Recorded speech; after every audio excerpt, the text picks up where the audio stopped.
கீழ்ப்படிதலை பலிகளை விட சிறந்தது.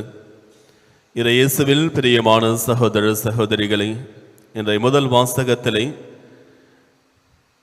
சாமுவேல் இறைவாக்கினருக்கும் சவுல் அரசருக்கும் இடையே நடைபெறுகின்ற உரையாடலை நாம் பார்க்கின்றோம். அதிலே கடவுள் விருப்பம் எது என்பதை சாமுவேல் இறைவாக்கினர் தெளிவாக எடுத்து சொல்லுகின்றார். சவுல் அரசருக்கு கொடுக்கப்பட்ட கட்டளை என்னவென்றால், அமலேக்கியருக்கு எதிராக போர் தொடுத்து அந்த நாட்டில் இருக்கின்றவர்களை எல்லாம் அழித்து விட்டு வர வேண்டும்.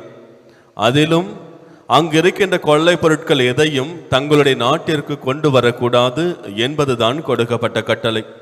ஆனால் சவுல் அரசர் அமலேக்கியருக்கு எதிராக போர் தொடுக்கின்றார். கடவுள் சவுல் அரசரை வெற்றி பெற வைக்கின்றார். சவுல் அரசரும் அமலேக்கியருக்கு எதிராக வெற்றி பெறுகின்றார். பிறகு அந்த நாட்டில் இருக்கின்ற சிறந்த கால்நடைகளை அங்கிருந்து கொள்ளை பொருட்களாக எடுத்துக்கொண்டு தங்களுடைய நாட்டிற்கு வந்து விடுகின்றார்கள். காரணம் என்னவென்றால், கடவுளுக்கு பலி கொடுக்க வேண்டும் என்பதற்காக என்று. பிறகு கொண்டு வந்த அந்த கால்நடைகளை கடவுளுக்கு கில்கால் என்கின்ற இடத்திலே அவர்கள் பலி கொடுக்கின்றார்கள். அப்பொழுது கடவுளுடைய வார்த்தையானது சாமுவேல் இறைவாக்கினருக்கு வருகின்றது. சாமுவேல் இறைவாக்கினர் சவுல் அரசிடத்தில் வந்து அவரை அங்கு தடுத்து நிறுத்துகின்றார். கொடுத்து கொண்டிருக்கின்ற பலி எல்லாம். சாமுவேல் சவுல் அரசரை பார்த்து கேட்கின்றார், நீ என்ன செய்து கொண்டிருக்கின்றாய் என்று.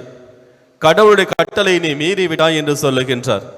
ஆனால் சவுல் அரசர் தான் செய்தது சரி என்று சொல்லிக் கொண்டிருக்கின்றார். ஏனெனில் நாங்கள் கொண்டு வந்த இந்த பொருட்கள், கால்நடைகள் எல்லாம் கடவுளுக்கு காணிக்கையாக கொடுப்பதற்கு தான், கடவுளுக்கு பலி கொடுப்பதற்கு தான் என்று சொல்லுகின்றார். அப்பொழுது சாமுவேல் இறைவாக்கினர் சொல்லுகின்றார், கடவுளுக்கு உகந்தது கீழ்ப்படிதலை. கீழ்ப்படிதல் எல்லா பலிகளையும் விட மேலானது. கடவுளுடைய பார்வையில் சிறந்தது எது என்றால் கீழ்ப்படிதல் மட்டும்தான் என்பதை எடுத்து சொல்லி, நீ கடவுளுக்கு கீழ்ப்படியாமல் இருந்ததால் கடவுள் உன்னை இந்த அரசர் பதவியிலிருந்து தூக்கி எறிகிறார் என்று அந்த கீழ்ப்படியாமைக்கான சாபத்தை கொடுக்கின்றார். இயேசுவில் பிரியமான சகோதர சகோதரிகளை, தொடக்கத்திலிருந்தே யார் யாரெல்லாம் கடவுளுடைய கட்டளைகளுக்கு கீழ்ப்படிந்து வாழ்ந்தார்களோ அவர்கள் அனைவருமே கடவுளுடைய ஆசீர்வாதத்தை தங்களுக்கும் தங்களுடைய குடும்பங்களுக்கும் நிறைவாக பெற்றுக்கொண்டார்கள். யார் யாரெல்லாம் கடவுளுடைய ஆசீர்வாதங்களுக்கு, கடவுளுடைய கட்டளைகளுக்கு செவி கொடுக்கவில்லையோ அவர்கள் ஆசீர்வாதங்களை பெற்றுக்கொள்ளவில்லை, சாபங்களை பெற்றுக்கொண்டார்கள். தொடக்கத்திலிருந்தே ஆதாம் ஏவாளில் தொடங்கி. ஆபிரகாம் ஏன் அவ்வளவு ஆசை பெற்றவராக இருந்தார் என்றால், காரணம் கடவுளுடைய கட்டளைகளுக்கு கீழ்ப்படிந்ததால் தான். தொடக்க நூல் 12வது அதிகாரத்தில் நாம் வாசிக்கின்றோம், முதல் முறையாக கடவுளுடைய வார்த்தையானது ஆபிரகாமுக்கு வருகின்றது. ஆபிரகாம் காரான் என்கின்ற ஒரு நாட்டிலே வாழ்ந்து கொண்டிருக்கின்றார். கடவுளுடைய வார்த்தையானது ஆபிரகாமுக்கு வருகின்றது. ஆபிரகாமை பார்த்து சொல்லுகின்றார், இதோ உன் நாட்டை விட்டு, உன் குடும்பத்தாரை விட்டு, நீ இருக்கின்ற எல்லாவற்றையும் விட்டு நீ எங்கிருந்து நான் சொல்லுகின்ற இடத்திற்கு நீ வர வேண்டும் என்ற வார்த்தையானது வருகின்றது. உடனே ஆபிரகாம் அதை செய்கின்றார். எங்கே செல்ல வேண்டும் என்று கேட்கவில்லை.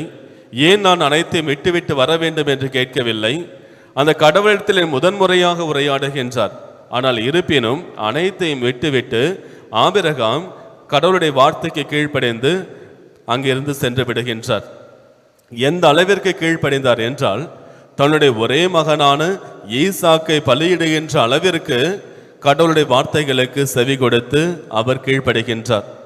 எனவேதான் கடவுள் ஆபிரகாமை ஆசிர்வதிக்கின்றார். இதோ நான் உன்னை ஆசிர்வதிப்பேன், நீ மற்றவர்களுக்கு ஆசிர்வாதமாய் விளங்குவாய். யார் யாரெல்லாம் உன்னை ஆசிர்வதிக்கிறார்களோ அவர்களை நான் ஆசிர்வதிப்பேன், யார் யாரெல்லாம் உன்னை சபிக்கிறார்களோ நான் அவர்களை சபிப்பேன் என்று ஆபிரகாமுக்கு அப்படிப்பட்ட ஒரு ஆசீர்வாதத்தை கொடுத்து தலைமுறை அனைத்தையும் ஆசீர்வதிப்பேன் என்று சொல்லுகின்றார். இயேசுவில் பிரியமான சகோதர சகோதரிகளை, எல்லாவற்றுக்கும் மேலாக ஆண்டவர் இயேசு கிறிஸ்து கீழ்ப்படிதல் எது என்பதை நம் ஒவ்வொருவருக்கும் காட்டியிருக்கின்றார். அவரை போன்று கடவுளுடைய கட்டளைகளுக்கு கீழ்ப்படிந்தவர்களை அவரும் கிடையவே கிடையாது. சாவை ஏற்கும் அளவுக்கு, அதுவும் சிலுவை சாவையை ஏற்கும் அளவுக்கு தன்னையே தாழ்த்தி கீழ்ப்படிந்தார் என்று நமக்கு பிலிப்பியர் திருமுகம் 2வது அதிகாரம் 6 முதலில் உள்ள வசனங்களை நமக்கு எடுத்து சொல்லப்படுகின்றது. இயேசுவில் பிரியமான சகோதர சகோதரிகளை, கடவுளுடைய கட்டளை கடைபிடிப்பது என்பது நாம் வாழ்வதற்காக என்பதை நாம் உணர வேண்டும்.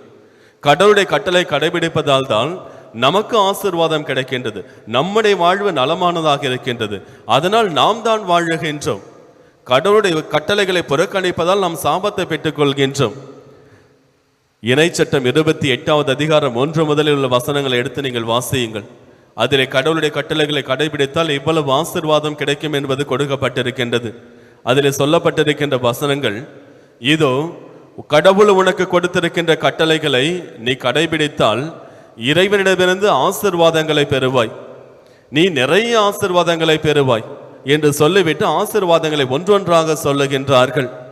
அதிலே உன் நாட்டிலையும் நீ எங்கே இருக்கின்றாயோ அங்கே கடவுள் உன்னை மேலாக உயர்த்துவார், உன்னை முழுவதுமாக ஆசீர்வதிப்பார், உன் ஊரிலும் உன்னை ஆசீர்வதிப்பார், உன் வயல்வெளியிலும் உன்னை ஆசீர்வதிப்பார், உன் கால்நடைகளை அனைத்தையும் ஆசீர்வதிப்பார், உன் மாடுகளின் கன்றுகளை ஆசீர்வதிப்பார், உன் ஆடுகளின் குட்டிகளை ஆசீர்வதிப்பார், உன் பகைவர்கள் அனைவரும் உனக்கு எதிராக எழுந்து வந்தாலும் அவர்கள் அனைவரையும் துரத்தி அடிப்பார் கடவுள்.